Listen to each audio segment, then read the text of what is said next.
I've spent the past 5 days researching and testing everything about the rank system, from the points, strategies, and even asking some of the best pros in the world, as I've tried to understand everything about how the rank system works in Fortnite to crack the code of how to hit Unreal Rank in Chapter 6 in the quickest way possible. I'm going to break down everything I learned and even leak a secret that big that only the 303 players in Unreal Rank right now are using that you don't know. First, let's talk about what changed from the previous seasons. The first significant change Epic have made to the rank system is placement points going up. You will now actually receive more points for placement points than you did previously. What we found in previous seasons is once you got to around Diamond, Elite Division, and that sort of way, a second place with 0 kills would actually still lose you points. This is because the bus fare was much higher than the placement points you receive. This season, it is very different. We've definitely seen a significant rise in the points. In fact, a rise in placement points that high that even in diamond rank you can live half the game and you will still gain points. So it's a massive shift from the previous seasons where it was more kill focused. The next change is objective points coming back. When Fortnite OG came back for the first time, we saw that the objectives at the game, like Center Island for example, at that time period meant you gained a lot more points for kills and placement. This is because the game gives you points based off a multiplier rather than adding up just 5% rank points, which it shows you at the end of the game. It's a lot more advanced than that. So when you go into a game, your multiplier will go into the minuses. This is because it will take your bus fare away from you, meaning if you die at that current point, you will lose points. And as the game goes on, things like kills and placement boost your multiplier higher, taking you out of the minuses. But I'll dig a bit deeper into the multipliers in a second, because the third main rank change is the points to hit Unreal Rank actually going up. It's quite clear that this season, from around Diamond onwards, they have boosted the points needed to hit the next division, making it even harder to get Unreal Rank. In fact, to back that up, we are currently 6 days into the season, and as of recording this right now, we only have 303 players in Unreal Rank. Next, I want to talk about how your points go up. Digging deeper into that multiplier I mentioned a second ago. Most people think the way to gain rank points is as simple as you go into a game, minus 10% bus fare. If you're on Elite, it's minus 7%. If you're in Diamond, it's minus 5%. But this is not the case. It's a lot more advanced than this, and you're probably wondering how I know. And the truth is behind the fact that there's a consistency bonus in the game. The way that works is similar to most rank systems like the Valorant one or the Rainbow Six Siege one, in the sense that the more games you win or perform well in, usually in a short period of time, like your last 5 games, the less points you lose for death off spawn, as well as the more points you gain for kills and placement. They do this to try and take people that are smurfing or the good players that are in a division too low for them and put them in the right division as quick as possible. So if you win your last game with 15 kills in Fortnite, you will probably lose like 1 or 2% points, if that, for a loss off spawn, depending on your rank. But if you die off spawn after that game, your average game performance will then go down. So you'll start to lose more points. So rather than losing 2%, you might lose 7%, and then die again, you might lose 10%, and then 15%, and it will probably cap out somewhere around there after 5 games until you have a good game again. And for that system to work, it can't be as simple as just taking 6% away. We also know that you actually gain and lose points based off who kills you. A player in a higher rank than you killing you will make you lose less points than a player in a lower rank, who will make you lose more points for dying to them. So essentially, the more you die of spawn, the lower your multiplier, resulting in you gaining less points for kills and losing more bus fare. And the more kills and better placements you get, the higher your multiplier starts at, resulting in you actually gaining more points for kills and losing less bus fare. So the real secret to lose no points at all and get to Unreal Rank as quick as possible is to be consistent. And the rank system rewards constantly getting a decent amount of kills and getting good placements, especially in your last 5 games. If you don't believe me, watch any of the top ranked players. Go on the rank leaderboard now and watch someone in the top 200 and see what they're doing. You will see they will always play for endgame. And why?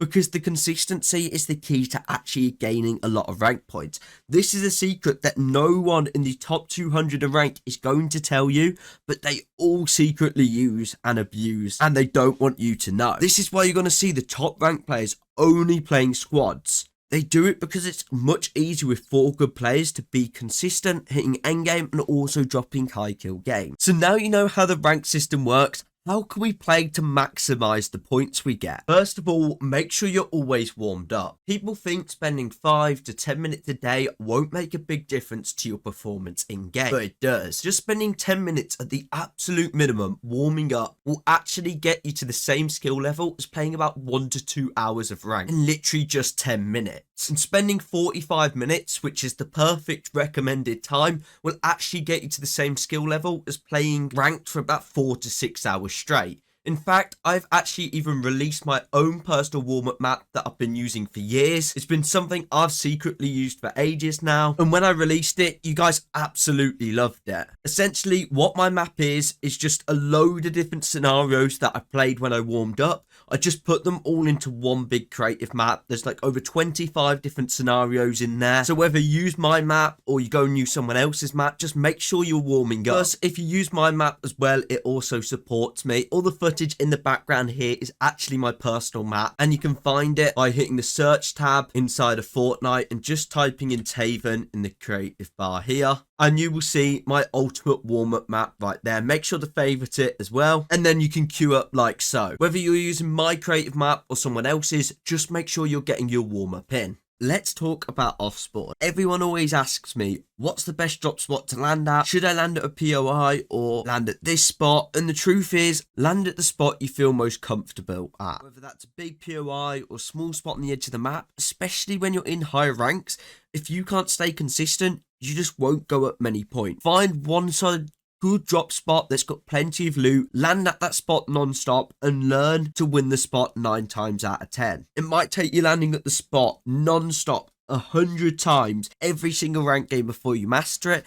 but if that's what it takes, then that's what you're going to have to do if you want to get to Unreal rank. I recommend having 1 to 2 spots. You can alternate between the 2 of them based off the bus route that you have, but just have a full loot route mastered for your drop spot. Also, you gain more points for actually getting kills later on in the game than you do early on. So landing at a POI doesn't actually make much difference to landing at a smaller spot, as you can get like 2-3 kills and you'll only gain like 1% a kill early on anyway, so it doesn't really play a big impact. If you are struggling to find a drop spot though, I'll link the video at the end, but I did go into the top 5 best drop spots in chapter 6. I talk about some of the smaller spots on the map as well as the best POIs to be landing at. So if you want to check that out, I'll leave a banner at the end. But the real secret to ranking up quicker is mastering fighting, and no one knows what they should be practicing. And you probably thought, but Taven, what do you mean by the secret is mastering fighting? By that I mean learn the skill to win more fights. Whether that's off spawn, mid game or end game, go into your next 10 ranked games and write down when you die. Either off spawn, mid game or end game, then go into replays and review where you died. This is the best thing to do if you actually want to improve super quick. But if you don't know what to look for, or you just don't want to do that, or potentially don't have the time, practice these 3 things instead. If you die spawn, practice your aim. If you die mid game, practice your box fight. And if you die end game, practice your build fight. These are the 3 main fundamentals that make up early, mid and end game. In early game, most of your fights come down to aim duel. You'll have limited loot, you'll have limited builds, and most of the time random guns that you don't particularly want.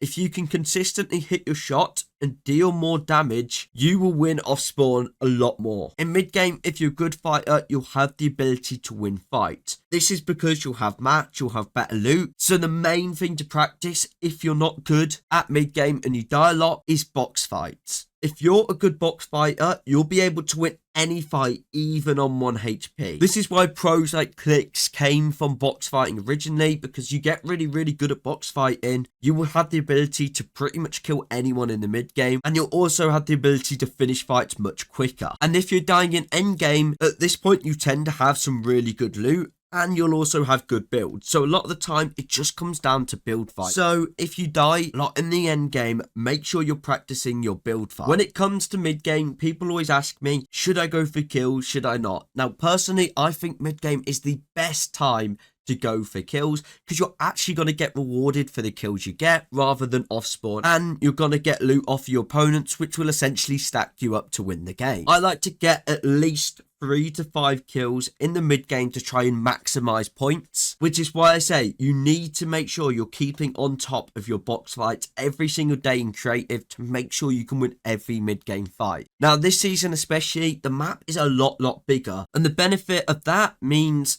there's a lot less third parties, and it also means you're actually going to run into a lot less players as well, which is actually quite helpful for getting towards the later stages of the game. But the points you'll gain from getting kills off spawn to mid game are literally night and day, and for the end game at this point, especially in end game, you want to get as many kills as you can. You're going to get rewarded a lot of points for getting kills in the end game. Remember earlier I mentioned objectives? Well, this is actually a hidden way of getting rank points. Exactly which objectives give you more points or less points, I'm not so sure. But just make sure you're doing things such as sending the sprites to the shrines, killing the bosses, and collecting the chest on the train. These count as objectives and will actually give you some ranked points for doing them, because they will actually boost your multiplier up.